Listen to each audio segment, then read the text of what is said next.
Washington President Trump's former national security advisor, Michael T.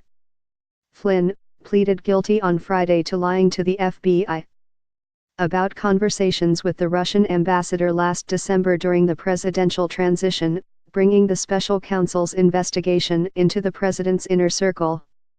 Mr. Flynn, who appeared in federal court in Washington, acknowledged that he was cooperating with the investigation by the special counsel, Robert S. Mueller III, into Russian interference in the 2016 election. His plea agreement suggests that Mr. Flynn provided information to prosecutors, which may help advance the inquiry. The development came at a particularly sensitive moment for the White House, just as Mr. Trump and Republican congressional leaders are toiling to hold together a tenuous coalition to push through a large tax cut plan. It marked an unwelcome headline at a time when the president's team is hoping to focus public attention on what they argue is an impressive list of accomplishments in his first year. The White House had no immediate response on Friday to requests for comment on Mr. Flynn's plea. The investigation has dogged Mr. Trump's first year in office. While Mr. Trump can point to the court documents and say they show no evidence of collusion with Russia, the special counsel's filings so far paint a damning portrait of Mr. Trump's associates. His former campaign chairman, 2 other campaign aides, and his former national security advisors have now all been charged with felonies.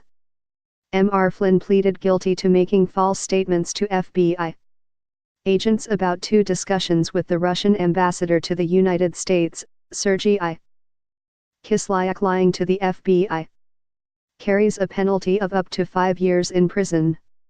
In one of the conversations described in court documents, the men discussed an upcoming United Nations Security Council vote on whether to condemn Israel's building of settlements.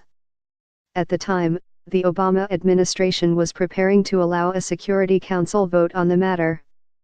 Mr. Mueller's investigators have learned through witnesses and documents that Prime Minister Benjamin Netanyahu of Israel asked the Trump transition team to lobby other countries to help Israel, according to 2 people briefed on the inquiry. Investigators have learned that Mr. Flynn and Mr. Trump's son-in-law and senior advisor, Jared Kushner, took the lead in those efforts. Mr. Mueller's team has emails that show Mr. Flynn saying he would work to kill the vote, the people briefed on the matter said. In the other discussion, according to court documents, Mr. Flynn asked Mr. Kislyak that Moscow refrain from escalating the situation in response to sanctions announced by the Obama administration that day against Russia over its interference in the presidential election. And Mr. Kislyak told Mr. Flynn that Russia had chosen to moderate its response, the documents said. The following day, President Vladimir V. Putin of Russia said Moscow would not retaliate against the United States in response to the sanctions. Mr.